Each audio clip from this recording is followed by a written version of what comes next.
Well, Virginia's conservative governor among those praising today's Supreme Court decision upending affirmative action in college admissions. Bob Agnew has more. Republican Governor Glenn Youngkin sees race-based admissions policies as part of a broader trend. We've seen the pursuit of equity, in fact, undermine excellence. He says the high court ruling provides a new opportunity for students in his state and around the country. And this is just a moment for us to all step back and recognize that we have to raise the bar. The court invalidated race-based admissions policies at Harvard and UNC, ruling they did not comply with the 14th Amendment's guarantee of equal protection. Bob Agnew reporting. Also at townhall.com, applications for unemployment benefits fell significantly last week after it appeared claims had reached a modestly elevated level in recent weeks. The Labor Department reports U.S. applications for jobless claims fell by 26,000 to 239,000 for the week ending June 24th. Economists were expecting the elevated claims numbers to continue above 260,000, where they had settled the past 3 weeks. The 4-week moving average of claims rose by 1,500 to 257,500. Correspondent Jeremy House. And the U.S. economy grew at a 2% annual pace from January through March as consumers spent at the fastest pace in nearly 2 years. More on these stories at townhall.com. This July 4th, from Angel Studios, the force behind His Only Son and The Chosen, comes an extraordinary true story of courage and redemption. Starring Jim Caviezel, the actor renowned for his unforgettable portrayal of Jesus in The Passion, and Academy Award winner Mira Sorvino. Inspired by remarkable acts of bravery, Sound of Freedom unveils the breathtaking true events of a dangerous mission to save young innocent lives. Sound of Freedom.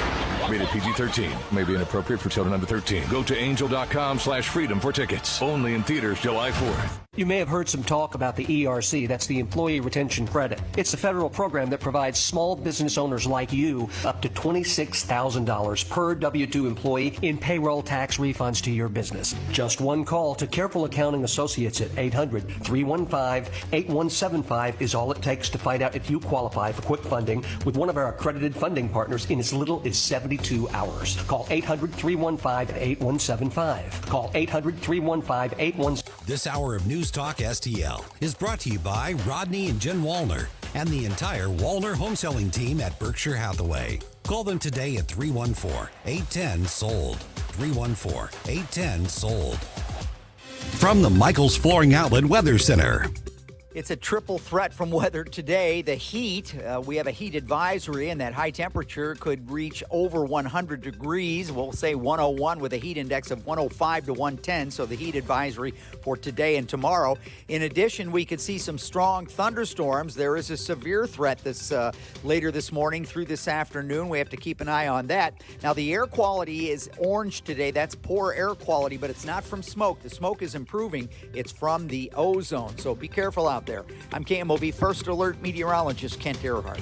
This hour of Colombo and Katie brought to you by Gutter Pros. Water goes where we tell it. Call 314-656-7195 or visit them at gutterpros.com. Tony Colombo. Libertarianism is all about individual liberty. Katie Fitzpatrick. Oh, good for you. Colombo and Katie on News Talk STL. Time to rise has been engaged. Your better best to rearrange. I'm talking here to me alone. I listen to the finest work song. Your finest hour. Your finest hour. Hello and welcome to Colombo and Katie on a very hot Thursday afternoon. It's hot outside. It's hot in the news cycle. And we will cover all of it here this afternoon. Thank you so much for being with us. I am Tony Colombo. My partner is Katie Fitzpatrick. And we got a lot to talk about today. How are you? Whatever is happening outside has got to go. I don't know what it is, but the combination of like still a little bit smoky and like heavy, it feels so heavy outside. I'm like, well, the air quality is horrendous. I've never paid attention to air quality before, ever. And now it's like all I hear is like the air quality. Christine, my wife, was driving home yesterday. She had been out of town for a couple days on a business trip and was driving home yesterday from Wisconsin. And that's where the smoke is cut. Like it's making its way from north to south. So that, like she was like literally driving with it. Wow. As it was coming down. And she was saying, like, she has to make this trip up to Wisconsin and sometimes up to Minnesota a few times a year for business. And so she's very familiar with that trip and, like, what the highway looks like and the things that are on the highway. And she was saying, like, for example, there's a good stretch of highway where there's a big wind farm. And you can just see all those, the big turbines, the big windmills, and you can see hundreds of them. And she said she couldn't see any of them. She's like, I know that they were there because I've been here, but she was like, they're huge. Oh my gosh. She's like, I couldn't see any of them. Oh my god, that's terrifying. Isn't that crazy? Oh my gosh. That's how much smoke was in the air. Ugh, I don't like the whole thing outside is just, and I woke up today, it was 80 degrees already at 6 o'clock in the morning. It was 80 degrees. Yeah, I checked. I was driving on the highway a little after 9 o'clock this morning and the thermometer on my truck said 94. It was like 9:30 in the morning, and it said 94. Yeah. Crazy. Super hot out there, so be careful. There's also some possible storms in the area. Make sure you're listening. Top of every hour, of course, we get the big the forecast from the weather team over at Channel 4 tomorrow afternoon. At about 2:45, we'll get the weekend forecast, and obviously that's going to be a big deal with it being the holiday weekend and all of the heat and whatever else. So we got you covered here with the weather team there at Channel 4, and we'll keep you up to speed on what's happening outside. So that is that. Today we are going to perfect day to talk to Dr. Randy Tobler, of course, host of the Randy Tobler Show, which you can hear every Saturday morning at 6 a.m. here on News Talk STL. We'll get into a lot of the headlines of the day with him. And we also today have Jonathan Butcher. He is a senior research fellow at the Heritage Foundation, and he is he's a lawyer or a law expert. Yeah, he's a law expert. Yeah, that is going to be able to help us break down and understand, of course, the biggest story of the day, which is the major affirmative action ruling by the Supreme Court. So we're going to talk to Jonathan from the Heritage Foundation, Jonathan Butcher from the Heritage Foundation, about that in about a half an hour. But I want to kind of set the stage here and obviously go over it, the details of it, and then we can break it down a little bit later on. But I wanted to get your thoughts and opinion on this also, Katie. So today's 6-3 ruling was split along the lines that you would expect them to be split on. Students for Fair Admissions, a student activist group, brought cases against both Harvard and the University of North Carolina. The group initially sued Harvard in 2014 for violating Title 11 of the Civil Rights Act, which prohibits discrimination on the basis of race, color, or national origin, and in any program or activity that receives federal funds or other federal financial assistance. The complaint against Harvard alleged that the school's practices penalized Asian American students and that they failed to employ race-neutral practices. The University of North Carolina case raised the issue of whether the university could reject the use of non-race-based practices without showing that they would bring down the school's academic quality or negatively impact the benefits gained from campus diversity. The court ruled for students for fair admissions in both cases today. So that's the basics there of the cases and what they were. In a semi-rare move, Supreme Court Justices Clarence Thomas and Sonia Sotomayor read their conflicting opinions from the bench today. So that is something that they can do, but they don't usually do it unless they are trying to make a point. And today, both sides were trying to make a point. So, justices on the court, like I said, can choose to read their opinions aloud from the bench. In rare instances, when they want to call special attention to their position, they will do so. Thomas did so for his concurring opinion with the court today in their ruling against affirmative action, while Sotomayor read her own dissenting opinion. Clarence Thomas, his opinion, his statement from the bench today read, quote, "Today, the Constitution prevails. I write separately to offer an originalist defense of the colorblind Constitution to explain further the flaws of the court's Grutter jurisprudence, Oh, Lord. legal term, to clarify that all forms of discrimination based on race, including so-called affirmative action, are prohibited under the Constitution, and to emphasize the perniciousness effects of all such discrimination." Meanwhile, Sotomayor read her own dissent against the opinion from the bench today, saying, quote, "The Equal Protection Clause of the 14th Amendment enshrines a guarantee of racial equality. The court long ago concluded, that this guarantee can be enforced through race-conscious means in a society that is not and has never been colorblind. Today, this court stands in the way and rolls back decades of precedent and momentous progress. It holds that race can no longer be used in a limited way in college admissions to achieve such crucial benefits. In so holding, the court cements a superficial rule of colorblindness as a constitutional principle in an endemically segregated society where race has always mattered and continues to matter." So, my quick thoughts, I want to get yours, and there's more. There's been plenty of reaction to cover in this story. But what Justice Sotomayor says there in this sentence, it says, "In so holding, the court cements the superficial rule of colorblindness as a constitutional principle." Well, should it be? Shouldn't justice be colorblind? Yes. I am not arguing that we live in a society where race has mattered and continues to matter, but in the eyes of the law, in the eyes of the Constitution, shouldn't race not play a role? Absolutely. And because I was very young when affirmative action came into play, I'm wondering what was the conclusive evidence that made it to where people believed this had to happen?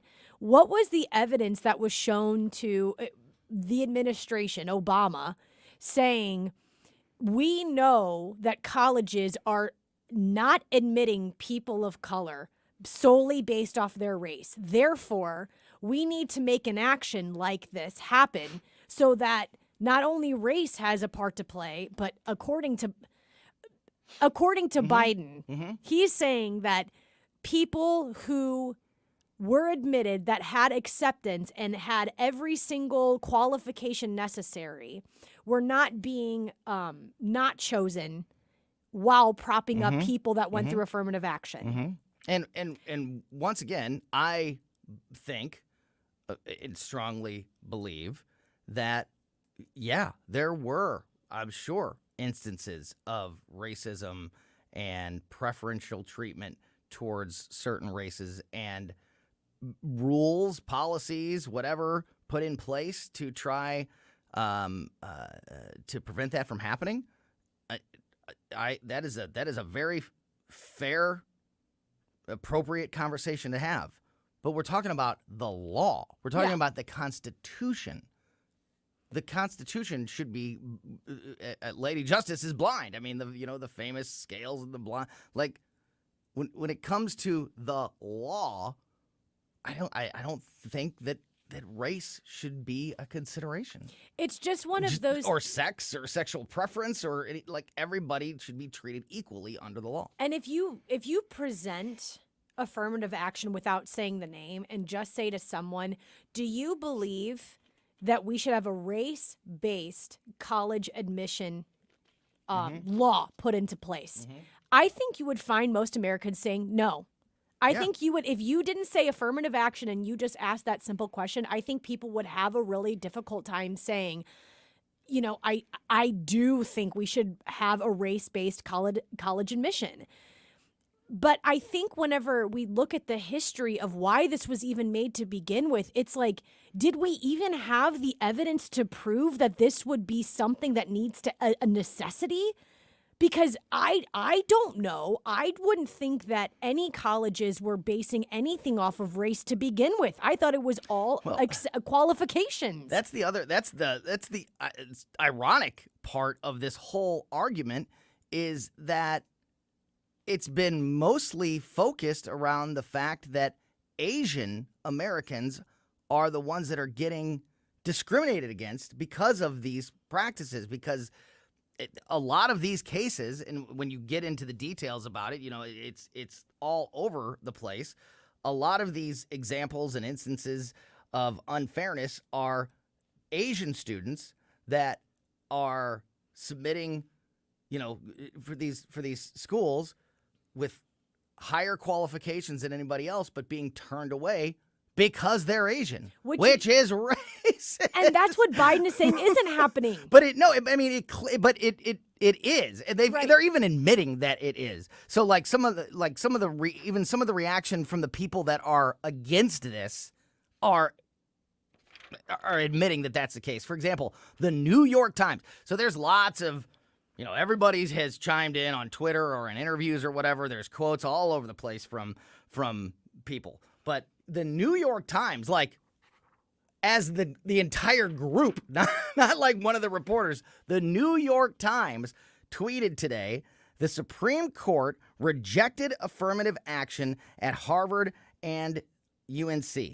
The major ruling curtails race-conscious college admissions in the U.S., all but ensuring that elite institutions become whiter and more Asian and less Black and Latino.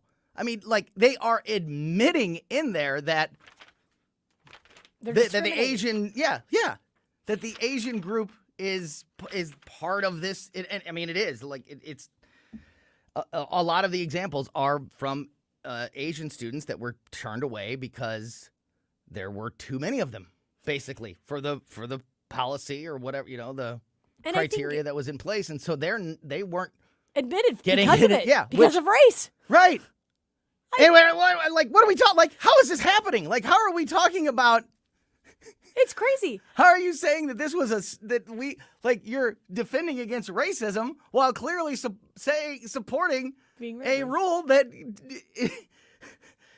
hurts a specific race? I just also think that there's probably many success stories because of affirmative action. I'm not going to take that away.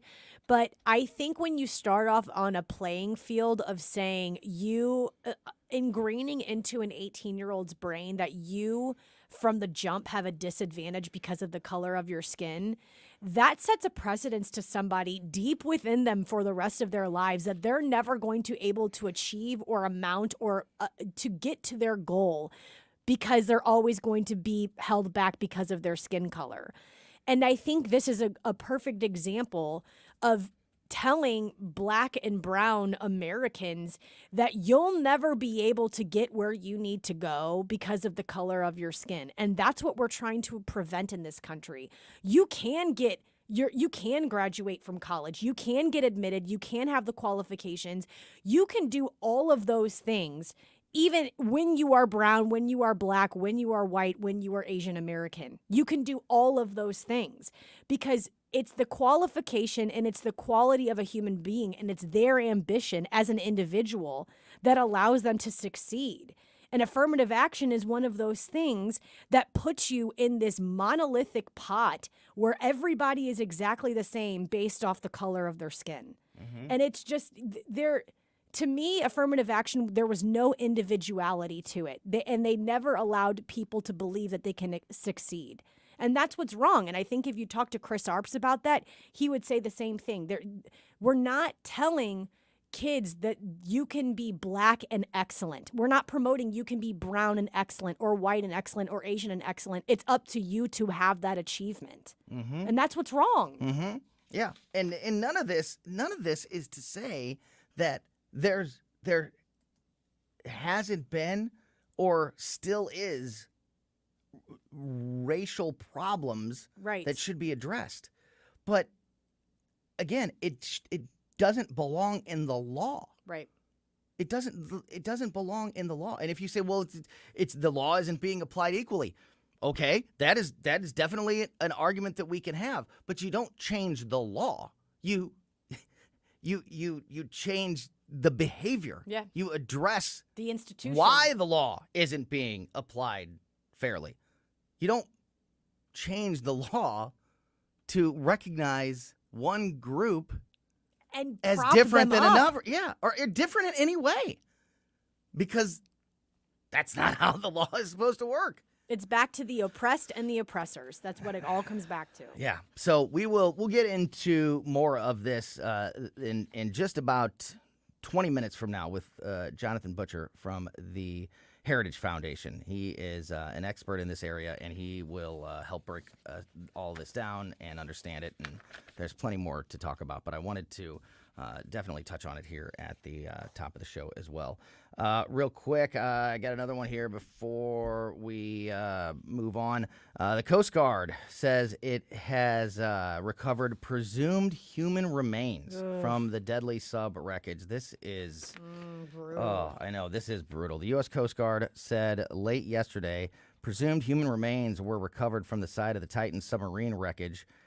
Quote, after consultation with international partner investigative agencies, the Marine Board of Investigation intends to transport the evidence aboard a U.S. Coast Guard cutter to a port in the United States where the MBI will be able to facilitate further analysis and testing. That was a Coast Guard statement today. Went on to say the United States medical professionals will conduct a formal analysis of presumed human remains that have been carefully recovered within the wreckage at the site of the incident.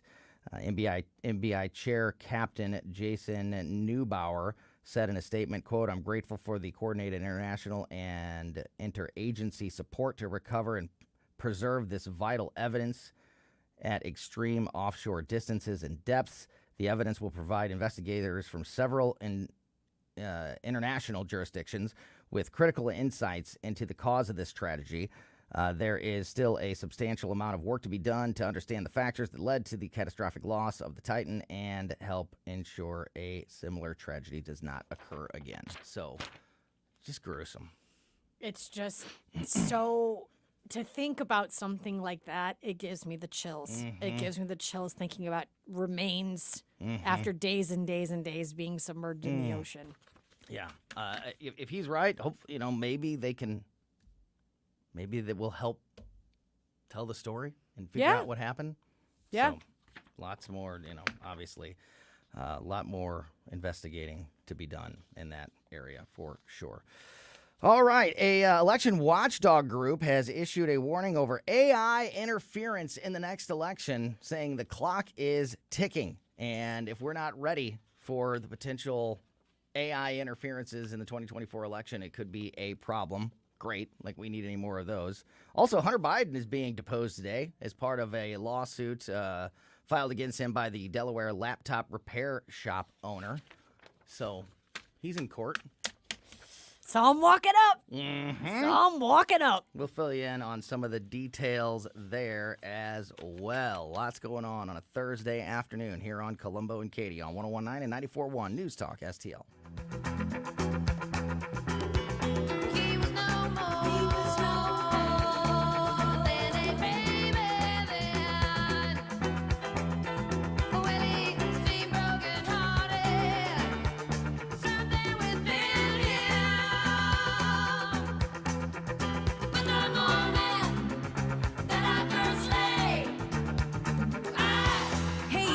Reminding you to subscribe to our show podcast so you never miss anything that happens here at News Talk STL. Get our podcasts every day on the show pages at newstalkstl.com or just subscribe to your favorite shows on Spotify, Apple, Google, Amazon, or anywhere else you get your podcasts. Summertime in full swing, and if you or your kids belong to a sports team, summer sports teams like baseball teams, or any other activities that need to raise money for travel, for equipment, for uniforms, or maybe you belong to an organization like a school or a church that needs to do some fundraising, TJ's Pizza Fundraising is the best place to go, and they have been for decades. They've been the #1 fundraising company in the St. Louis area for over 30 years.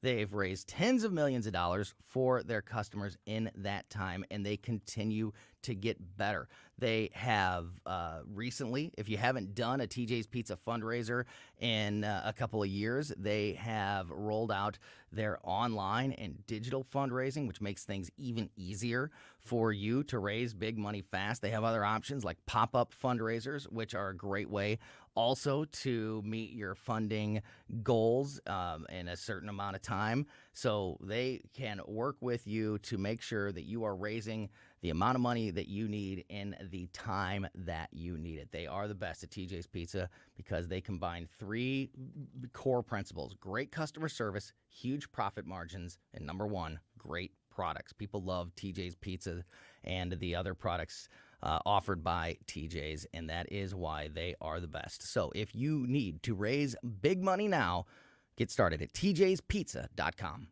Have you got a sweet tooth? Hi there, Brian Fritz here to let you know to come on down to Fritz's Frozen Custard to satisfy all your summer cravings. With incredible desserts like the strawberry shortcake, the pineapple upside down, or our famous banana splits, there's always something for everyone in the family to try. With locations in Florissant, St. Peters, Valley Park, O'Fallon, or Wentzville, we look forward to seeing you and your family at Fritz's. It's the best stuff in town, so you better get around to Fritz's Frozen Custard. The Vic Porcelli Show. We've got to take some time out. Hey, Vic. Yeah. I ordered a chicken and an egg online. I'll let you know what comes first. Yeah. I saw a cartoon with a chicken and an egg in bed and the egg smoking a cigarette. It says, well, I guess that answers that question. Oh, no! We're back in 5 on News Talk STL. Whoosh. Vic Porcelli, live and local weekday mornings at 9 on News Talk STL. I'm Dr. TJ, owner of the Institute of Natural Health, co-owner of Optimal Nutraceuticals, and the host of Wellness 101. Wellness 101 is designed to cut through the nonsense and provide you common sense, science-based information regarding health and wellness. On the show, we discuss topics like thyroid health, gut health, hormone optimization, and many others. Our show airs Saturdays at 10 a.m. and 2 p.m. and Sundays at 11 a.m. and 3 p.m. right here on News Talk STL. For more information, visit us at inhstl.com. That's inhstl.com. The White House Report, brought to you by Gutter Pros. Water goes where we tell it. Call 314-656-7195 or visit them at gutterpros.com.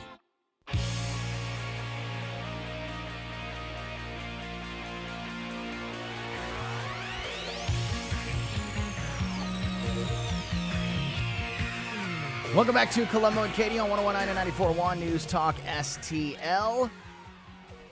So, as I mentioned, a lot going on today, and we have some more breaking news right this moment. Just a couple of minutes ago, the verdict has come in regarding the school, or the resource officer in Parkland with the Parkland shooting.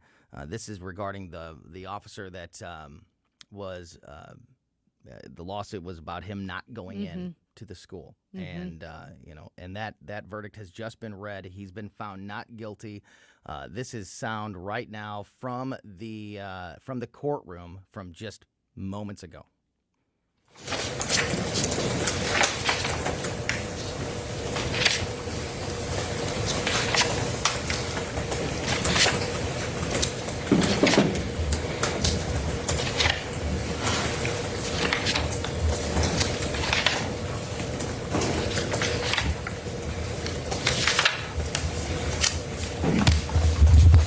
Okay, the verdict forms are complete. I will now publish them. They read as follows. In the Circuit Court of the 17th Judicial Circuit in and for Broward County, Florida, case number 19-7166 CF10A, State of Florida plaintiff versus Scott Peterson defendant, verdict, count 1. We, the jury, find as follows as to the defendant in this case. The the defendant is not guilty. So say we all this 29th day of June 2023 at Fort Lauderdale, Broward County, Florida. Verdict, count 2. We, the jury, find as follows as to the defendant in this case. The defendant is not guilty. So say we all this 29th day of June 2023 at Fort Lauderdale, Broward County, Florida. Verdict, count 3. We, the jury, find as follows as to the defendant in this case. The defendant is not guilty. So say we all this 29th day of June 2023 at Fort Lauderdale, Broward County, Florida. Verdict, count 4. We, the jury, find as follows as to the defendant in this case. The defendant is not guilty. So, a very emotional scene in the courthouse there in Broward County, Florida. The resource officer, Scott Peterson, pleaded not guilty to 11 counts, including charges of felony child neglect and culpable negligence stemming from the deaths and injuries that happened at the Marjorie Stoneman Douglas tragic shooting. And he has been now, a jury has acquitted him on all counts. So that is unfolding as we speak. And So that is something to watch right there. yeah, very emotional scene He definitely did not think that was going to happen. in the courtroom. Yeah, you think so? I mean, his reaction would, I think, confirm that. Again, we're going to be talking to Jonathan Butcher. He's Senior Research Fellow and legal expert at the Heritage Foundation. He's going to be joining us in just a few minutes, so we can touch base with him on this major ruling, this major verdict, as well as talking to him about the Supreme Court affirmative action ruling that we discussed a moment ago. So we'll cover all of that with Jonathan Butcher from the Heritage Foundation in just a moment. As I mentioned, from one court to the other, Hunter Biden is being deposed today as part of a lawsuit filed against him by the Delaware laptop repair shop owner, John Paul Mack Isaac, 4 names, filed a lawsuit against Biden in October of 2022 in Delaware for defamation. Biden filed a countersuit in March alleging Mack Isaac illicitly distributed Biden's personal data and accused him of 6 counts of invasion of privacy. Mack's lawsuit is only one of a series of legal issues facing both Hunter and President Joe Biden. The president denied being involved with his son's business dealings in China on Wednesday again yesterday, following reports that his son's text messages indicated the president had been in the room with him while he was negotiating with a Chinese businessman. The denial relates to a text message from Hunter to Harvest Fund Management CEO Henry Zhao, showing Hunter alleging he was with his father to pressure Zhao to satisfy a agreement. Let's just revisit that text for fun. Please. Let's do that. Hunter Biden in the text said, quote, "I'm sitting here with my father, and we would like to understand why the commitment made has not been fulfilled. Tell the director that I would like to resolve this now before it gets out of hand, and now means tonight. And Z, if I get a call or text from anyone involved in this other than you, Zhang, or the chairman, I will make certain that between the man sitting next to me and every person he knows and my ability to forever hold a grudge that you will regret not following my direction." Gee whiz. Gee whiz. What a freaking text message that is. Speaking My of goodness. Hunter, so not only is he in court today being deposed, not only is all of that happening, another brand new report shows a timeline of Biden's advisors' communications with Hunter, with Joe Biden's advisors' communications with Hunter Biden, meetings with the vice president, with Joe Biden about Burisma, raises questions. So President Biden's senior energy advisor, who met with then Vice President 2 days after his infamous Ukraine trip for a one-on-one meeting, was in communication with Hunter Biden multiple times and appeared to be in contact with associates at the Ukrainian energy company Burisma Holdings when Hunter was serving on the board. So there is a lengthy report out that it would take me the rest of the show, it would take me the rest of the week to get into all of the details, but more evidence today. Very lengthy timeline, communications, revealed that clearly show that Joe and Hunter were discussing Hunter's business dealings, that Joe did know what was going on, that Joe was around, that Joe was a part of it. Just what about Obama? A whole bunch more information. Now, I don't think we'll ever get this far, ever. But when we're talking about the old administration and we're talking about White House officials making calls to Hunter Biden, I ponder what I don't think Obama. I actually don't know. What does he know? Like, what did he know? What did he know? I'm sure Biden didn't have really in-depth discussion with the president about this, but if the vice president is using his status as leverage and as a bribery scheme for foreign entities, what role did the president at the time know about that? And if he was ignorant to all of that, that's not good because he was the president. I'm sure none of these questions will be answered, but this is the first time I've thought about Obama. You know what? I think it's important that I'm actually surprised now that you're saying it that hasn't been discussed more often. Like he was the president of the United States. He was the president. Joe was the vice president. I would say that there is a very good chance that Joe Biden was doing this without the knowledge of Barack Obama. But I think it's very appropriate to find out, to look into it a little bit. I could see Joe not telling Barack. I could see either way. But how would other people in the White House that knew that this was going on not tell the president of the United States? It's not necessary. Like, I don't think Joe was having direct communicado with the president, but I think other people in the White House were definitely privy to what was going on and probably told Obama. Keep an eye on this. Keep an eye on it. Yeah. This is what's going on. Just think about just today, just in the last 37 minutes, all of the things that we've touched on. Yeah. And there's so much more going on. Yeah. It's incredible right now. It's incredible what is going on in this country and in this world, right? There's so much happening, and it's impossible to stay on top of all of it, but we all need to do as good of a job as we can, keeping the flow of information going, making sure we are asking these important questions, because, oh my goodness, it just seems overwhelming at times with all of these court cases and all of these scandals and all of these investigations and the presidential election. It's like reality TV. I know. Only we're living it. It's absolutely, it's wild. It's absolutely wild. There is so much going on. Speaking of the election, an election watchdog group has issued an urgent warning over AI interference. British election regulators have urged politicians in that country to pass new laws to limit spending on artificial intelligence, as well as new requirements to identify AI-generated content. Alan Mendoza is the co-founder of a watchdog group called the Henry Jackson Society, said, quote, "The next UK general election is a ripe target for electronic disinformation, given we are in the infancy of the AI age. Many of the possible problems that may emerge have not even been considered.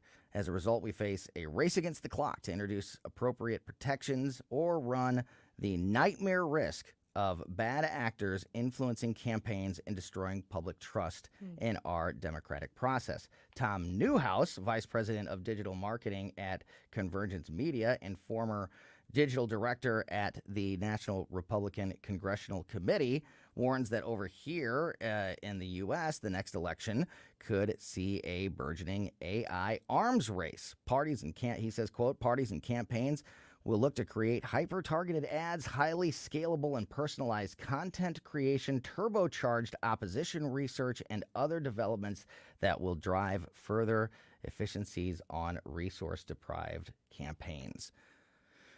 So add that to the list of things to worry about. This, one of the things that I think stands out the most to me about this story is the point made about us being in the infancy of the AI revolution. Yeah. Because right now the problem is it's there. This technology is there. Yeah. But there's only a few people that truly understand it.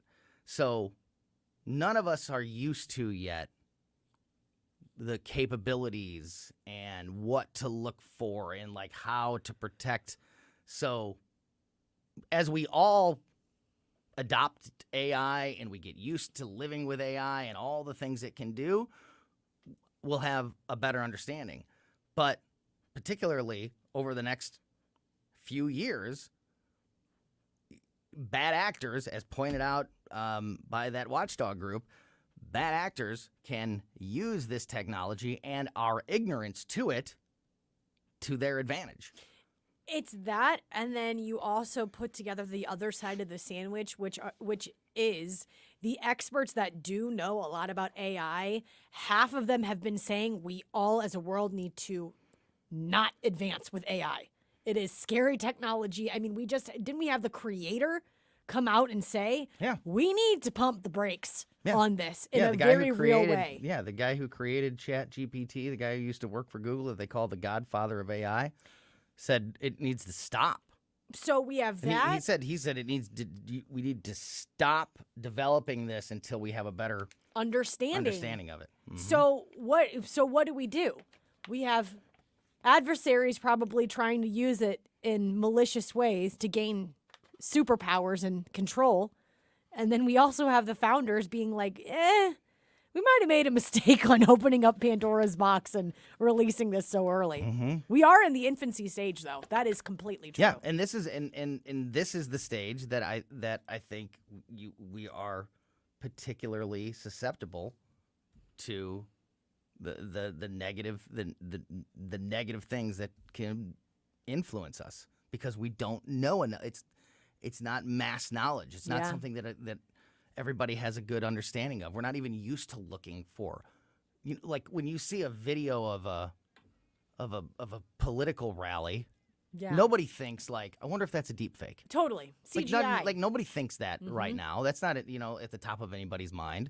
But the capabilities to do crazy things like that currently exist, and so there's a lot of opportunity for corruption there right now. So I think it's a very, very good warning. All right, we are going to talk to Jonathan Butcher. He is a senior research fellow and legal expert at the Heritage Foundation. Gonna lean on him to help us break down and understand the Supreme Court affirmative action ruling from earlier today and the breaking news that the Parkland shooting deputy has just been found moments ago not guilty on all counts. He was the one that was, the lawsuit was about the fact he was the resource officer that didn't go into the school. And he was charged for that, and he has moments ago been found not guilty on all counts. So legal expert Jonathan Butcher is going to help us unpack all of it in just a moment here on Colombo and Katie on 101.9 and 94.1 News Talk STL. You're listening to Colombo and Katie.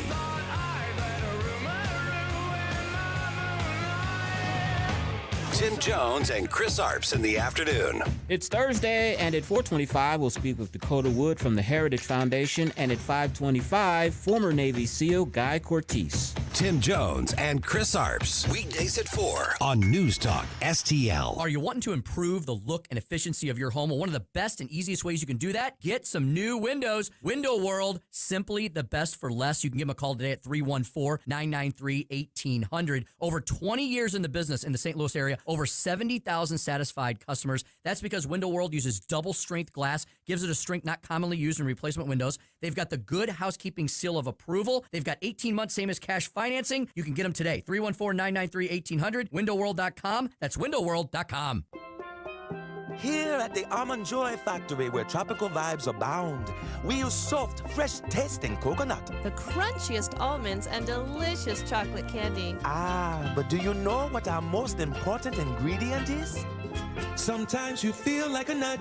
Sometimes you don't. Almond Joy's got nuts and something even way better than that. Yes, Almond Joy is made with almonds and joy. Attorney Joe Cordell. Business owners and professionals face special challenges in divorce court. In addition to everything else going on, they have to contend with allegations that they are earning more than they are, coupled with claims on their business or practice itself. Clients with assets depend on their divorce lawyer's skills in these matters, and that's why it's so important to hire someone that has those skills. The choice of a lawyer is an important decision and should not be based solely upon advertisements. 600 Kelwood Parkway, Suite 310, Town and Country, Missouri, 63017. CordellCordell.com. This hour of Colombo and Katie brought to you by Gutter Pros. Water goes where we tell it. Call 314-656-7195 or visit them at gutterpros.com.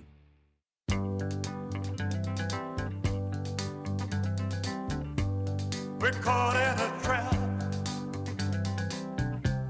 I can't walk out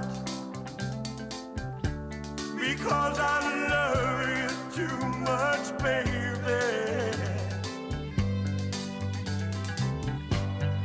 Why can't you see what you're doing to me when you don't believe a word I say?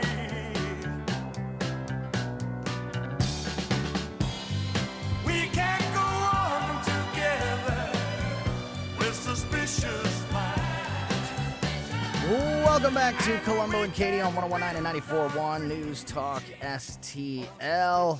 Just trying to keep up with the day today. So much going on. In a few minutes, we are going to talk to Dr. Randy Tobler, host of The Randy Tobler Show, which you can hear every Saturday morning at 6 a.m. here on News Talk STL. And as we mentioned a moment ago, joining us now on the line is Jonathan Butcher. He's a senior research fellow at the Heritage Foundation.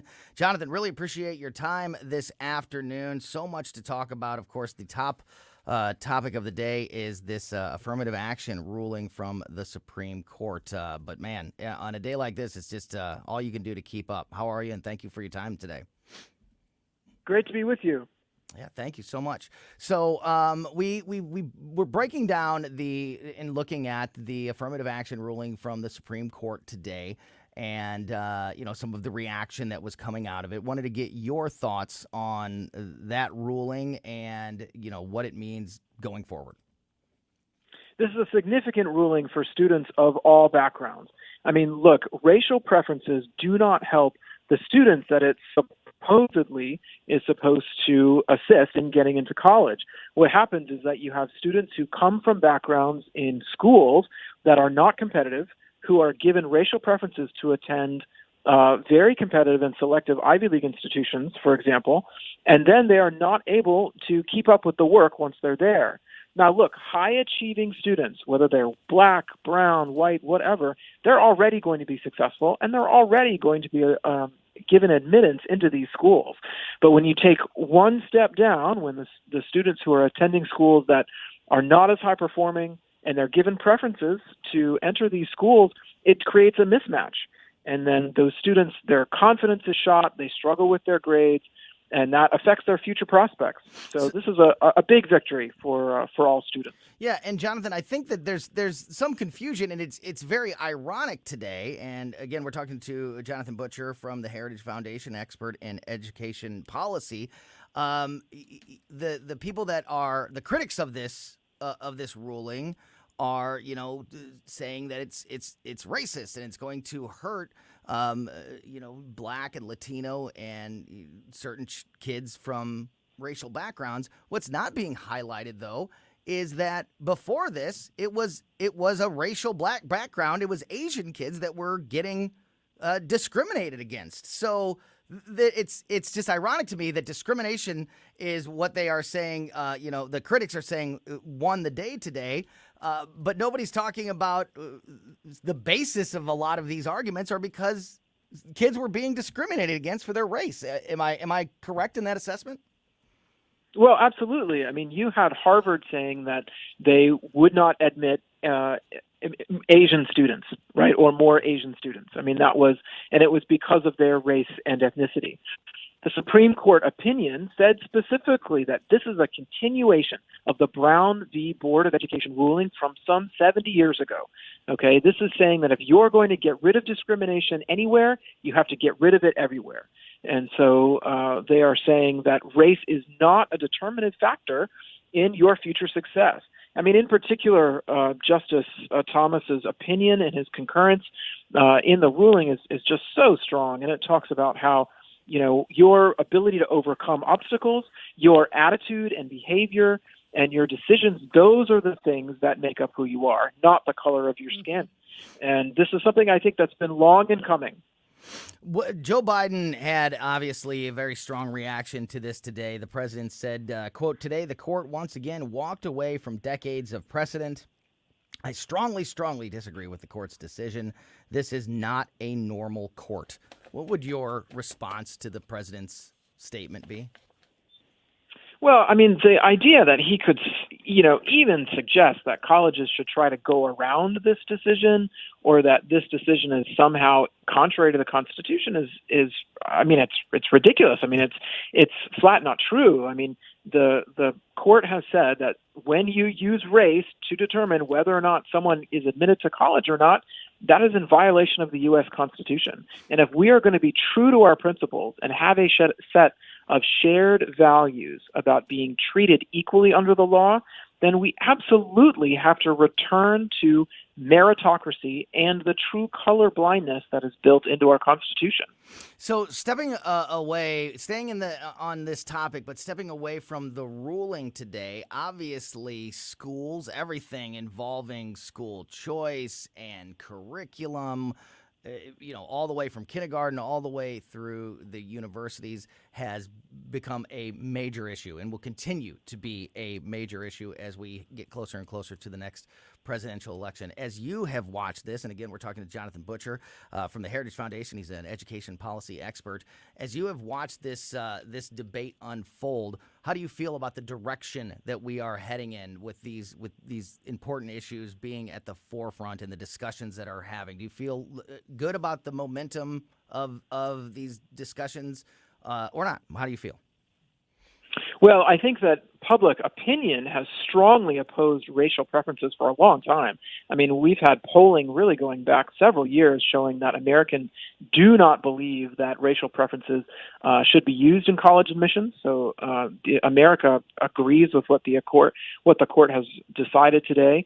I think that because the court said specifically that this is an issue of discrimination and we need to get rid of discrimination in American life, that really flies, I mean, it goes right at the positions of critical race theorists today, like Ibram X. Kendi and others. Because if you remember, Kendi and other critical race theorists have said discrimination is necessary today to make up for past discrimination. We need discrimination in the future to make up for present discrimination. I mean, that was in his book, right? And so for the court to say that no, discrimination has no place in American life, I mean, I think that sets us, you know, back on a very good course. And it also, I think, puts the DEI, diversity, equity, and inclusion industrial complex in stark relief here. I mean, I think there's going to be a lot of conversation about no longer using taxpayer money to pay for DEI programs. Jonathan, whenever we talk about morally how this is going to change, you know, fundamentally so much about the way we do look at diversity, equity, inclusion, I also want to know money-wise, was there a profit that colleges made by using affirmative action? And if so, how will the colleges be receptive to this being taken away? I mean, is there any money that correlates with this, or are colleges going to basically just be like, oh, okay, that's done, moving on? No, I think that college administrators have absolutely been complicit because I think they felt they would receive a scathing in, you know, social media and in the press for opposing efforts at DEI. So I think that's a part of the reason why DEI has grown so quickly and both broad and deep at colleges around the U.S. I think that the evidence that DEI trainings do not change individual behavior. They do not change individual attitudes. The research on that is very, very strong. I hope now that there will be, a reconsideration of that kind of research and those findings to demonstrate that this is not something that is bringing Americans together. I think that the diversity, orthodoxy is actually pushing Americans apart because there is so much, opposition to the idea that individuals should be judged on skin color. I mean, I think this is something Americans know, right? Absolutely. Only got a couple minutes left here with Jonathan Butcher from the Heritage Foundation. But to piggyback off of Katie's question, I think this is a good conversation because I read a headline earlier that Harvard has already put out a response that said that they are going to look for loopholes, basically, to get around the ruling today. Where do we go from here with this debate, in your opinion? Well, I mean, look, Harvard has said that they want to stay true to their values, and how they could consider racial discrimination to be one of their values is a worth of an entire discussion. Right? There should be an entire college class on how they could see that. So I think, really the question earlier about is there money involved here? Look, large foundations in the U.S. Have DEI statements and DEI training programs. The Gates Foundation, for one. Colleges have been receiving grant money, as well as they have been, the federal government has been paying for colleges to provide training programs to teach teachers how to use critical race theory in classes. So there's certainly going to be, there's certainly money involved. But I think the bigger takeaway is that we're getting back to the place where we can treat each other based on our decisions and behavior, and not by the color of our skin. Yeah. Really appreciate the insight this afternoon. Jonathan Butcher from the Heritage Foundation. Thanks so much for your time, and hope to talk to you again on the show sometime very soon. Have a great rest of your day. Thank you. You bet. Great stuff there from Jonathan Butcher, Senior Research Fellow at the Heritage Foundation. All right, we'll switch from one expert to another, and we will chat with Dr. Randy Tobler, host of the Randy Tobler Show, which you can hear every Saturday morning here on News Talk STL. Want to get his reaction to the Supreme Court ruling, his reaction to the Parkland ruling, his reaction to Hunter Biden's deposition. There's a lot of court cases going on today, and lots to talk about with Randy Tobler here in just a moment on Colombo and Katie on 101.9 and 94.1 News Talk STL. Well, it is definitely summer here in the Heartland. Time to call Hanson's Tree Service for all of your commercial and residential tree care. Tim Jones here for Hanson's Tree Service. Let him come out to your homestead or your business today. Take care of everything regarding the exterior of your home. Grinding and land clearing, all residential and commercial tree services. They've got fantastic organic mulch in bulk. Plant health care as well. Give them a call, 636-379-1830, 24/7. They're always available at hansonstree.com. That's hansonstree.com. Classic Kicks Country is streaming now. Hear all your new country favorites from the 90s. I should have been a cowboy. Streaming as it happened in the 90s. Classic Kicks. Let's go, girls. Download the Classic Kicks app from the App Store. Online at ClassicKicks.com.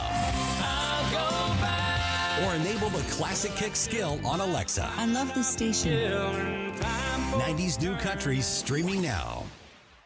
News Talk STL is proud to have Doug Voss of Safe Money Radio as part of our lineup each week. Doug has been a staple on St. Louis radio for many years as one of the leading financial experts in the area. Doug and Safe Money Radio is on 3 times every weekend, but in case you miss anything, you can check it all out at DougVossSafeMoneyRadio.com or call 844-676-SAFE. That's 844-676-7233. Doug Voss is a registered representative. Securities offered through DHL Securities, LLLP. Member FINRA and SIPC. Talk radio made in St. Louis. Very excited for what you guys are doing for the St. Louis community. For St. Louis. Relevant local talk. Saying what we are thinking. This is News Talk STL. You guys are awesome. I love you. And it's a tremendous honor to be on the station. News, analysis, and opinion. Thanks for covering the local angle. Come on, people. This is America. We better open our eyes. Really local, really good. News Talk STL at 101.9, 94.1, and newstalkstl.com. TalkStL.com. KLGY HD3 Clayton, K270BW Bellefonte, KNBS Bowling Green. This is News Talk STL at 1019, 94.1, and always streaming at NewsTalkSTL.com. Breaking news this hour from townhall.com. I'm John Scott. President Biden opposes the Supreme Court's landmark decision striking down affirmative action in college admissions. White House correspondent Greg Clugston reports. The president said he is not pleased with the high court's ruling. The court has effectively ended affirmative action in college admissions, and I strongly disagree with the court's decision. He said the justices walked away from decades of precedent and that race-based discrimination continues to exist in this country. Mr. Biden said colleges should not abandon their commitment to ensure student bodies of diverse backgrounds and experience that reflect all of America.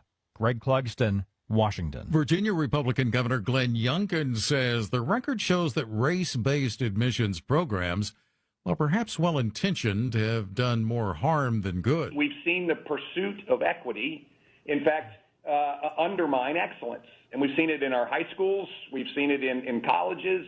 And this is just a moment for us to all step back and recognize that we have to raise the bar.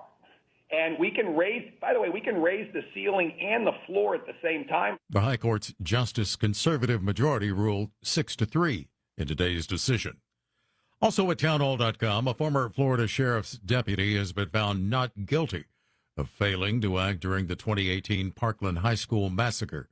Broward County Deputy Scott Peterson arrived at the building about 2 minutes after the 6-minute attack began. Prosecutors had claimed he should have gone inside to stop the shooter. He had insisted he didn't know where the shots were coming from. The shooter murdered 17 people at the high school. The jury deliberated for 19 hours over 4 days. A mixed close on Wall Street. The Dow had 271 points. The Nasdaq down fractionally. More at townhall.com. Relief Factor, pain relief that's natural, pain relief that works, and pain relief that attacks the source of the pain. That's the experience of tens of thousands of Americans who are taking Relief Factor right now. See their incredible video endorsements at relieffactor.com and then order your 3-week quick starter pack for just $19.95. That's less than $1 a day. Find out if it can work for you like it works for me by ordering your 3-week quick starter pack today. relieffactor.com, relieffactor.com. Be the next success story. Saves the average family almost $1,000 a year, and the coverage is great. The most dependable 5G network in the U.S. You can get unlimited talk, text, and plenty of high-speed data for just $30 a month. If you're ready to cut your wireless bill in half, dial pound 250 and say keyword spend less, and you'll save an additional 50% off your first month. Again, dial pound 250 and say spend less, and make the switch to Pure Talk today. From the Michaels Flooring Outlet Weather Center. I'm News 4 meteorologist Kristen Cornett with your first alert forecast. The severe weather threat is over. Clouds will decrease this evening. It will be pretty hot, though. Temperatures near 90, humid as well, with heat index values near 100 degrees. Overnight will drop to 78. For Friday, partly cloudy, hot, and humid. A heat advisory is in effect.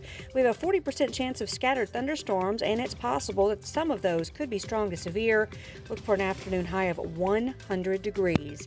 That's your first alert forecast. I'm meteorologist Kristen Cornett. This hour of News Talk STL is brought to you by Stifel, serving investors for over 130 years.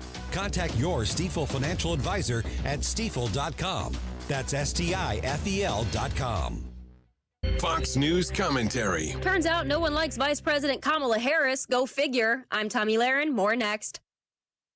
Democrats just want to win the next election, and they're trying to do it with ceaseless money printing. Hi, Stephen K. Bannon. It is critical to protect your retirement right now with a gold IRA from Birch Gold Group. To learn more, get a free info kit on gold IRAs by texting the word SHELTER to 989898. There's nothing to buy and no obligation at all. Text the word SHELTER to 989898 to get a free info kit on gold. Paid for by Birch Gold Group.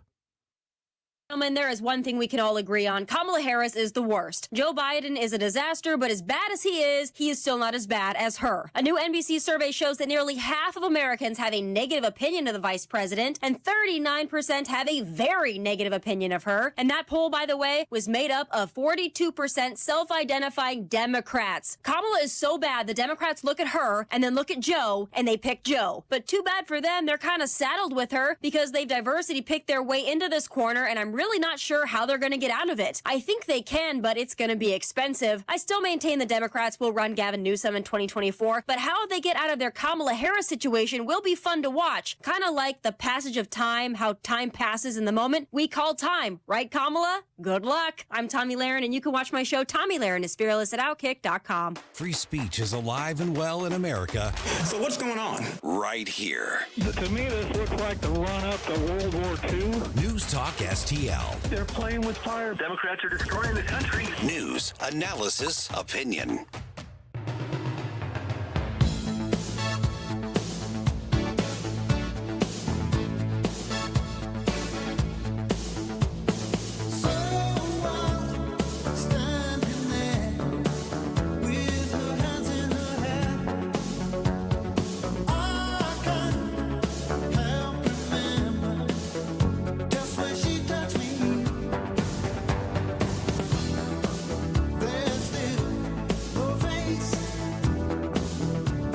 Welcome back to Colombo and Katie on 101.9 and 94.1 News Talk STL. Very busy Thursday afternoon. And joining us on the line, as he does every Thursday at this time, is Dr. Randy Tobler, host, of course, of The Randy Tobler Show, which you can hear every Saturday morning here on News Talk STL. Doc, where to start on a day like this? Thanks for your time. How's it going? It's going real well. It's a great day for American constitutional scholars, isn't it? And all of those who love textualism. It's beautiful. Yeah. So we were just in the last segment. We had Jonathan Butcher. He is from the Heritage Foundation. He's an education policy expert. Had great information and insight on the Supreme Court ruling today. What is your reaction, Doc? Well, look, I think it's not surprising that there's been such a pushback from the likes of Michelle Obama and Al Sharpton and, on and on. And I think that speaks to just how much of a pathologic process it's been. It's been something that's been, when you have that much belly aching in the wake of, a two-term black president, a cabinet that I don't know, are there any straight white males in the cabinet? I don't think so. I mean, we're the most diverse country on the planet in terms of leadership and everything else. And so I think the game is up, and we're a post-racial and a very diverse nation. And thank God that the Supreme Court recognizes that you can't use racism to solve past historical sins, because if you use that construct, when is it ever solved? And so it's just not appropriate. So I think it was fabulous. It's a great decision. I don't mean to look too deeply or try to give Joe Biden credit for being very clever with his words, but there was something in his statement when he reacted to the ruling today that sort of makes me think about what could be on the horizon as far as the White House or Democratic policy is concerned. He called the Supreme Court not normal. He said, quote, "This is not a normal court." I could see this being used to reignite the conversation about the Supreme Court and packing the court and 15 justices and that whole thing.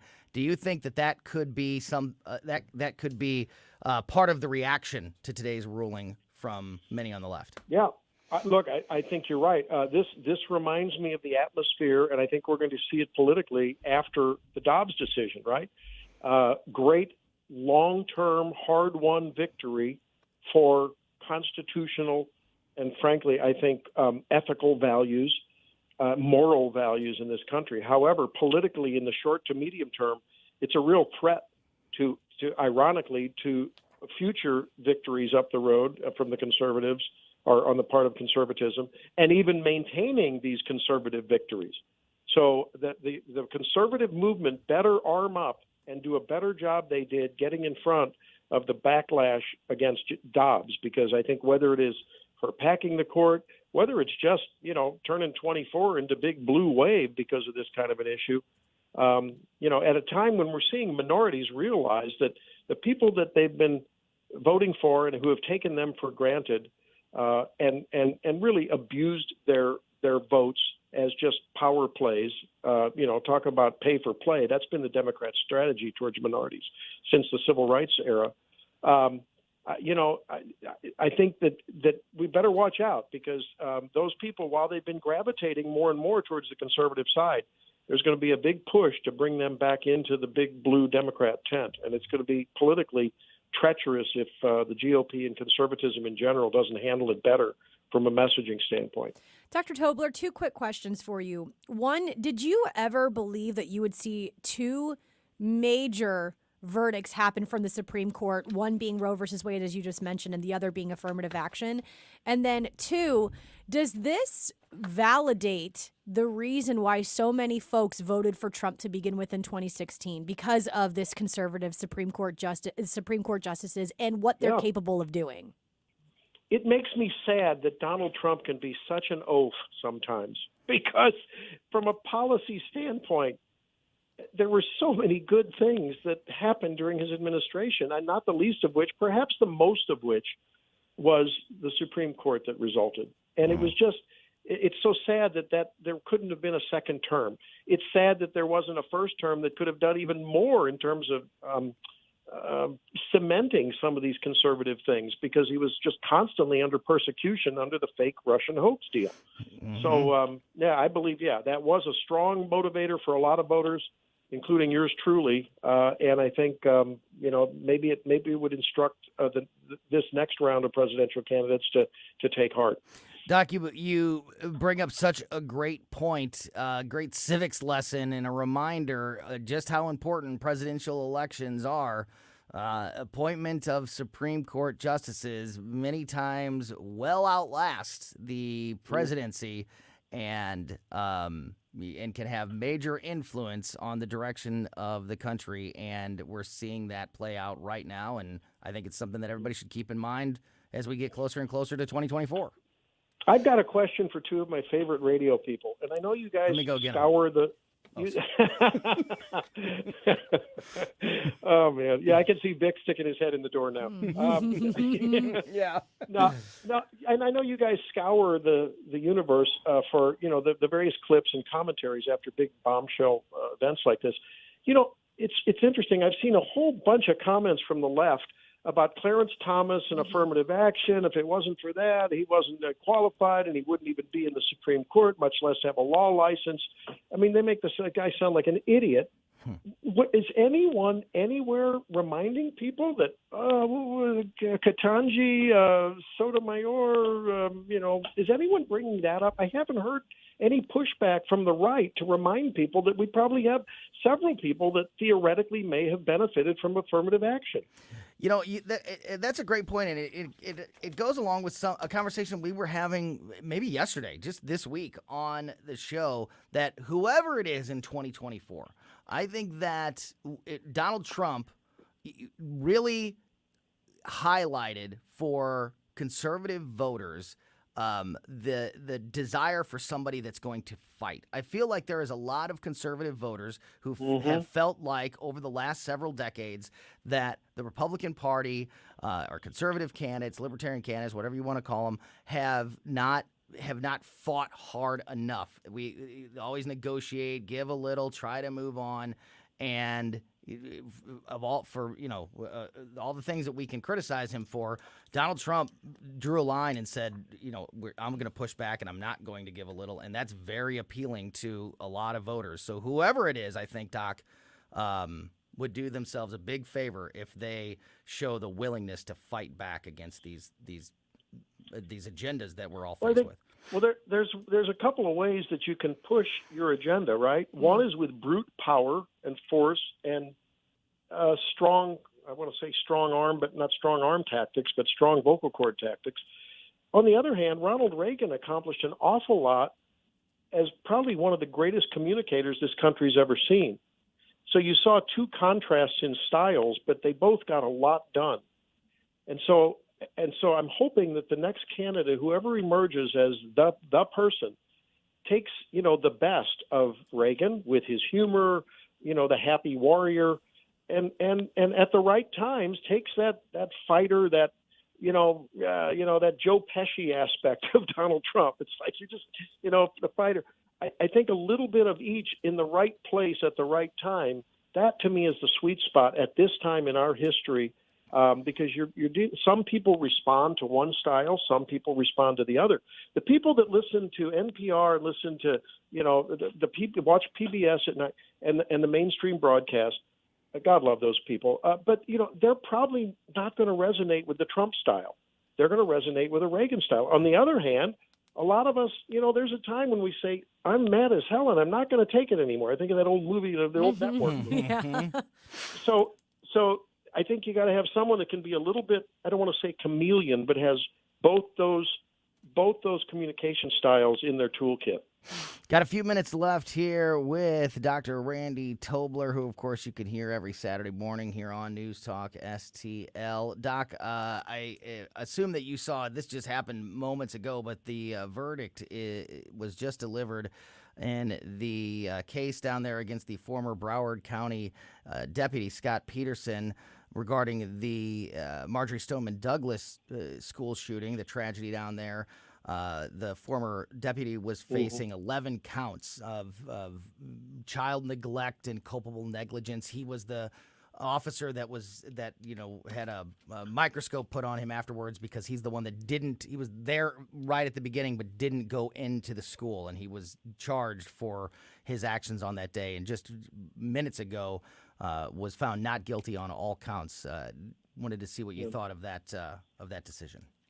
Well, policing's a tough game, and I just don't know the case well enough in terms of the policies, but often people are actually following policies, and it looks bad on them. There was a case in Colombia where outside of one of the famous bars, very popular bars, a guy wouldn't respond. He needed to be restrained. He was drunk. He was acting out. A couple of cops that really weren't, they were off their patrol at that point, heading home, but they stopped by. And the guy wouldn't respond to the usual restraint techniques, including a taser.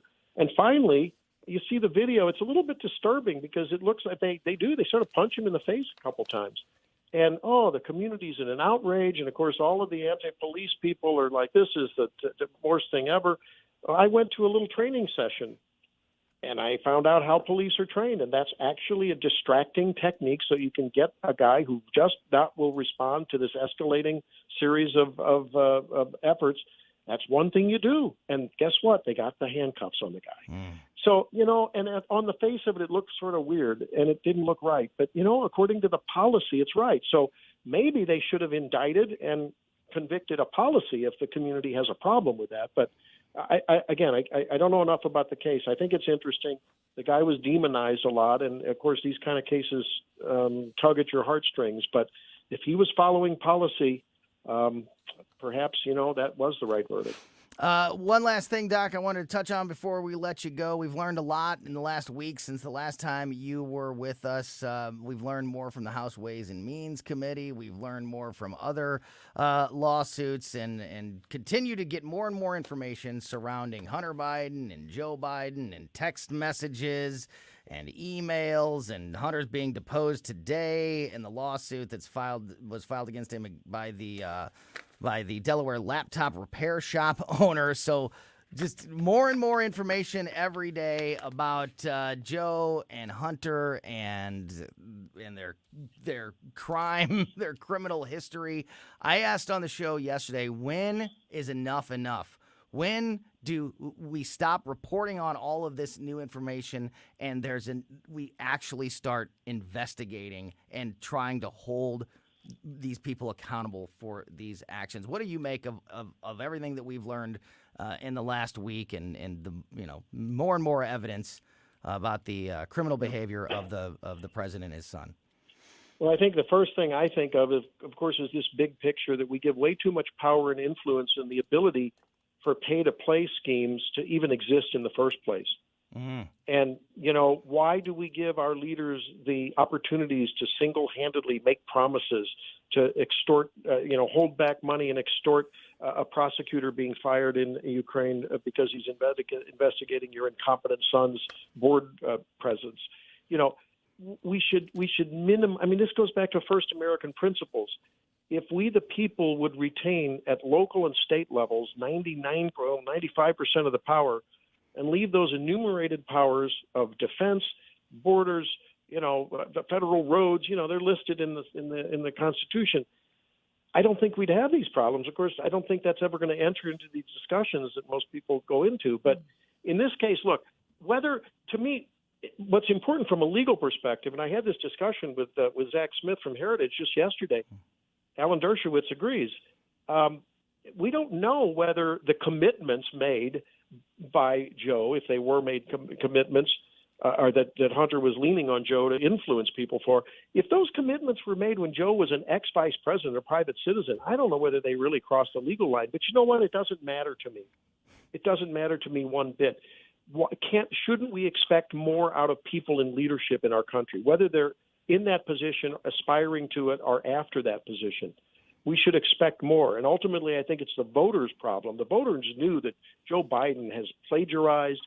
They knew all the problems that he had before. We as voters need to scrutinize our candidates better. We look for character in candidates. We need to demand better. And in this case, I am so thankful that even though it's a slim majority, it's a House majority for the Republicans, and I think they are going to at least bring the truth out. Whether anyone ever goes to jail, I don't know. But it'll expose the corruption and the lack of integrity for what appears to be that whole family. Couldn't agree more, and I agree, and I think that we should demand to end and demand that we get rid of the two-tier justice system, which has been so clearly on display at the highest level of all time over the last couple of years, and hold people accountable equally, no matter what side of the political aisle that they fall on. And I hope that you're right, and I hope that we do that. My gosh, I'm afraid not to feed the parking meter, that I might get a little ticket. And really, I mean, I live in mortal fear of getting any ticket.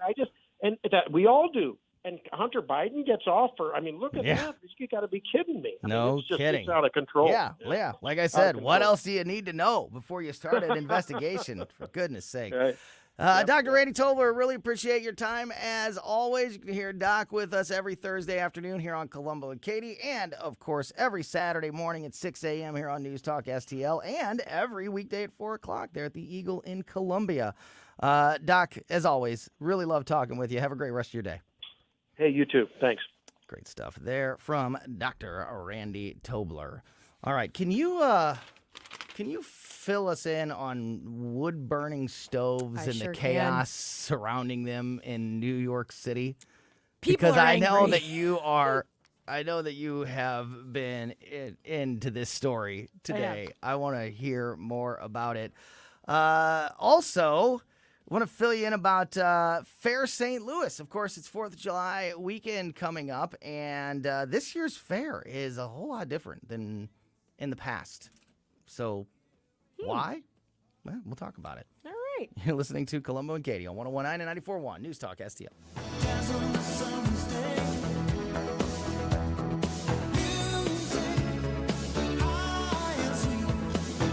News, analysis, opinion. They're literally taking the Constitution and putting it in a paper shredder. News Talk STL. Colombo here for the great cleaning pros at Zero Res. Zero Res has been there for our family many times over the years. They can clean just about any surface in your home, whether it be carpets, tile, rugs, upholstery, air ducts. It doesn't matter. They do it all. But right now, they have an incredible offer that they are just rolling out. If you call and book the Colombo Special, just mention the Colombo Special when you book your next cleaning, you can get 3 rooms of carpets cleaned starting at just $129 and a 4th room absolutely free. Perfect time of the year, perfect offer to take advantage of, and you will not find anybody better in the business when it comes to cleaning your carpets or any other surface in your home than the great team at Zero Res. So call now and make sure that you mention the Colombo special. You can call Zero Res at 314-474-2020 or book online anytime at ZeroResSTL.com. Spell it forwards or backwards. It spells the same. Zero Res. This is Larry Connor's commentary on News Talk STL. So, I have a question. Got guilt? No, I didn't ask got milk. I asked got guilt. There are those among us who think that you live with guilt, even if you've done nothing wrong, nothing. But in today's world, you have to feel guilty of something. Your skin color, your gender, the money you make, the car you drive, where you live. Nowadays, guilt is a routine part of life. If you insist that you have no reason to feel guilty about anything, there are plenty around who will gladly point out the guilt you are ignoring. Now, guilt has nothing to do with reality. It might not even have anything to do with what you think is guilt. It's what others think is guilt. But you have to carry it. It's your guilt. How did we get to this place where you cannot be truly happy unless you admit that you're guilty of something? You can't think of anything? I mean, look back over your life. You had to do something you feel really guilty about. No?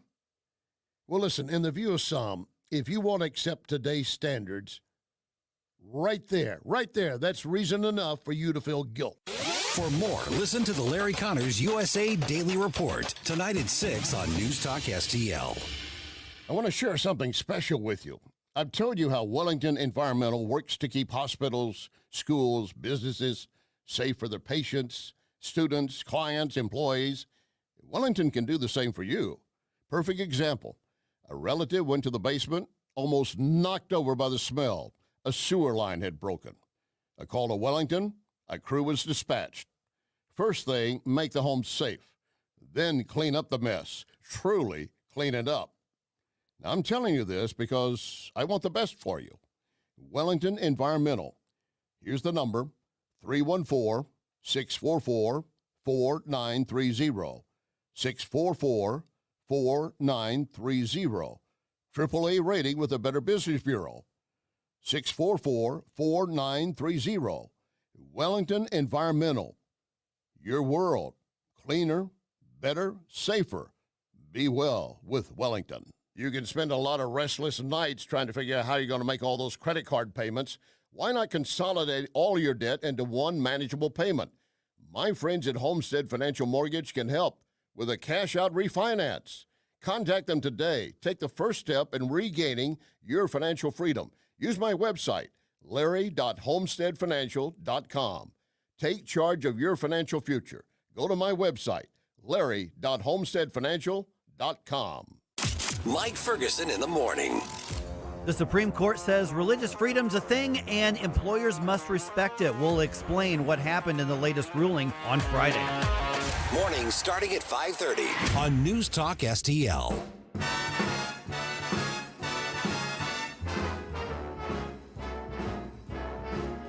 How lucky can one guy be? I kissed her and she kissed me. Like the fella once said, ain't that a kick in the head? You think anybody that was,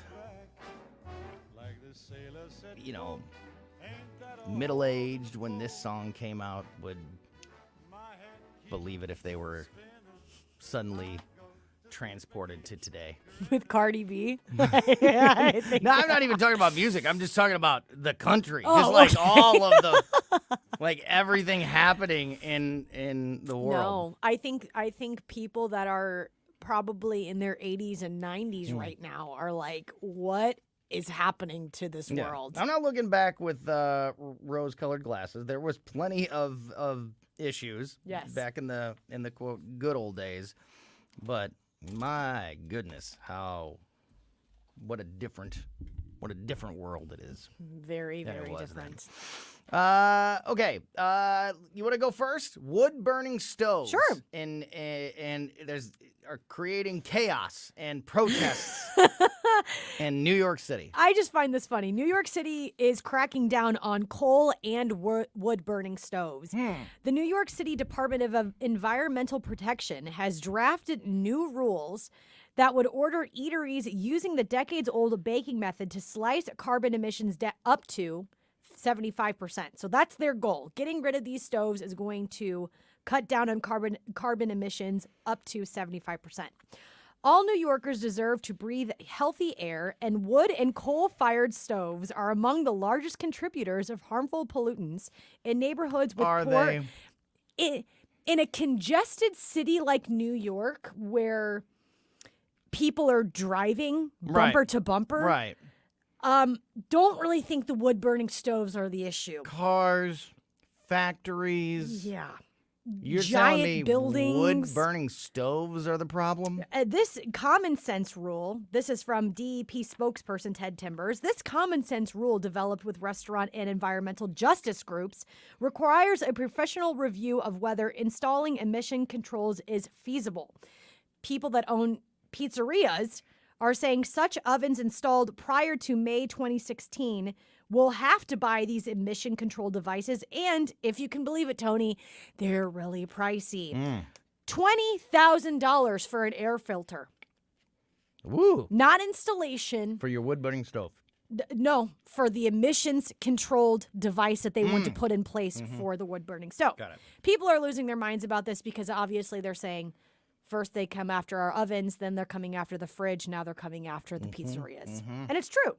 Yeah, I mean, we had Brian Eggers from Eggers HVAC in here a week or so ago, and they're coming after, that industry and air conditioners and coolant and, efficiency with the furnaces. And we've seen them target microwaves and gas burning stoves. And this is this is the new thing. Washers and dryers. Toilets, water consumption in their toilets. This is New York, though. It's like somebody's walking through the house and going, here's another thing that we can. What's in this room that we can? But what makes me upset is that New York has the best pizza. It has the best pizza because of these things, because of the wood burning stoves and the coal stoves. I'm like, what? Now we're gonna ruin pizza. And they are on the streets, right? Yes. Like protesting and fighting for their wood burning stoves. I told you when we stopped by, when we talked today, Tony, I told you I was looking at people on Twitter. New Yorkers are losing their minds. They're throwing pizza at City Hall, being like, screw you. The pizza slices on City Hall. It's hilarious. I love it. Pizza slices cooked in a wood-burning oven. They're throwing just them throwing at them, launching them. Hall. It's great. Yeah, it's the latest. I would have, you saw them going down this line. Like I said, microwaves, gas-burning stoves, washer and dryer, fridge. Your HVAC system, your refrigerator. Appliances. I would not have guessed wood-burning stoves would be next on their list. Me either. Yeah, pretty amazing. This year's Fair St. Louis will be the 42nd in history, but it won't be the usual festival that it is. Of course, it was formerly known as the VP Fair. Now it's Fair St. Louis. And this year is way dialed down. If you were somebody that was thinking about participating or has been for many years, there will be 4th of July fireworks under the arch, and there will be the 140th America's Birthday Parade down at Market Street in the morning on July 4th. The July 4th Fireworks Spectacular will last about a half an hour, organizers say, and spectators are encouraged to bring chairs, blankets, and snacks, but no glass or alcohol to watch from the arch grounds. While things are scaled back this year, Fair St. Louis organizers say they are planning a reimagined citywide celebration for 2024. So there will be fireworks and there will be a parade, but there won't be the usual 3-day festival. There won't be any live music, which has always been a highlight. Yeah. Tons of bands usually. There's not going to be any food trucks or concessions like there normally is. There's no air show like there's been many times in the past. Chairman Tim Mears says the committee usually starts planning for the following year's festival on July 6th, but the extra planning required for 2024, the extra planning required for next year's Fair St. Louis, which includes more than 100 people on 14 different committees, meant that this year's festival would have to be smaller, he said. In a statement, quote, "It's not that this year is on the back burner, but because we had put a lot of effort into re-envisioning things for 2024, we made the decision that we were going to shrink it down to basically just fireworks for this year." So you did put it on the back burner. So that's exactly what you did. Yeah. Great point. Mears says he has to be intentionally vague. So people are asking, like, what is so big about next year? Who are you bringing? That you couldn't have a fair this year. And he says that he has to be intentionally vague about details. He allowed that Fair St. Louis has been enlisting talents from a wide range of organizations and organizers in an attempt for the 2024 festival to maximally support and celebrate St. Louis. But what? So why didn't you just make this one really good and the next one really good? Yeah.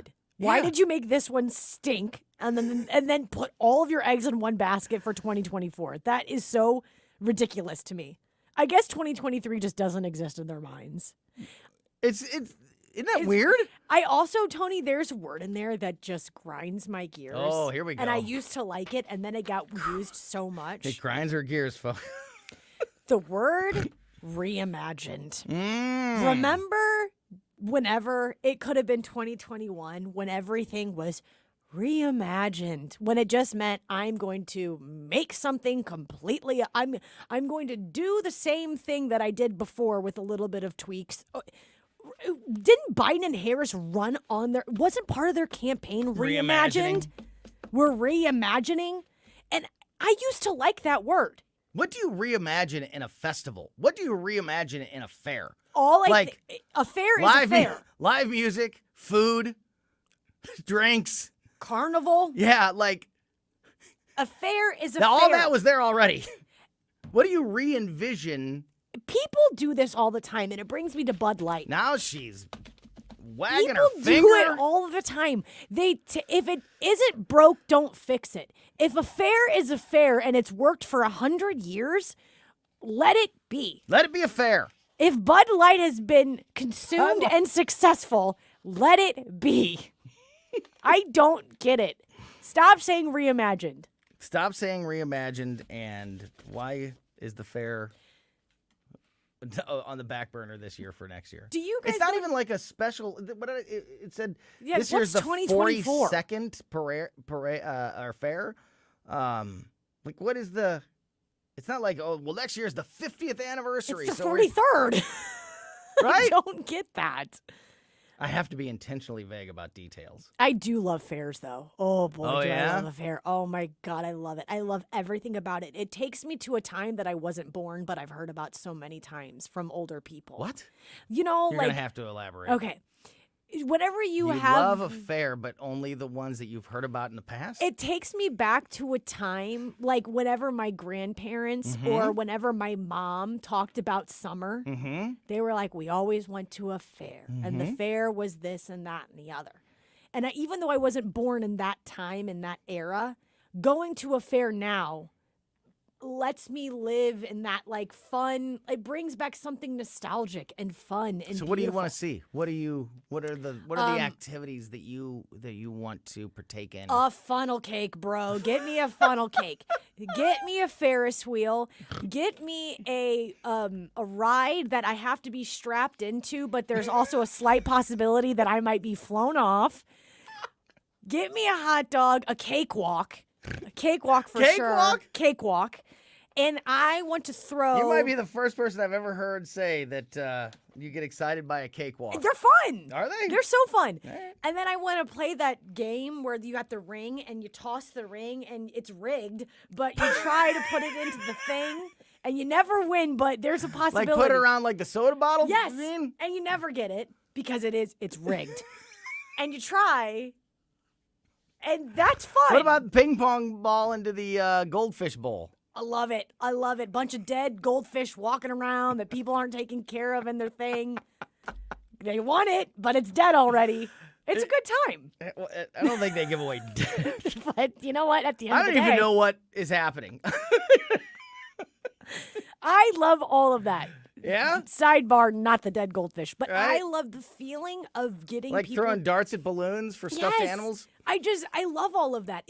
Again, there's probably in the 50s and 60s and 70s, those places were popping, and it was super fun and a great Friday and a great Saturday for the family. I don't know if that's the case nowadays, but I like going and participating. And if there's a bunch of people, great. If there's nobody and it's me and Maeve and Dave, great. I just like it. I like it reminds me of summer. A ride that I have to be strapped into. But there's a slight there's possibility. a slight chance It could be fun. that I could get thrown out. Have you ever done that? Have you ever been in that there's- situation? Yeah, and probably the person operating the ride looks a bit sketchy. Oh, yeah, big time. And you're getting flung around and the adrenaline's rushing and you're like, this thing could fly open. This door could fly open and I'm gone. Well, the studio door needs to fly open right now for me to be gone. If I'm not having a fever dream, I don't know what else could possibly I know be you know what I'm going talking on. about. I know you know what I'm talking about. What a show! If you missed any of it, make sure you are subscribed to the Colombo and Katie podcast. We put every day's show out as a podcast shortly after we get off the air. So you can find this again if you'd like, and whatever your favorite podcast platform is. This might not be the one to download. You can also get our podcast off our website, newstalkstl.com, off the Colombo and Katie show page. You can also subscribe to the Colombo and Katie YouTube channel. And, of course, you can watch the show every day, not only on YouTube, but on the News Talk STL Rumble page and the News Talk STL Facebook page. So many ways to make sure that you never miss anything that happens here on Colombo and Katie. We will be back tomorrow at 2 o'clock. The O'Reilly Report is up next, followed by the Tim Jones and Chris Arps show at 4. Then the Larry Connors Daily Report, Larry Connors USA Daily Report at 6 o'clock. Thank you so much for listening to us and supporting us here at 101.9 and 94.1 News Talk STL.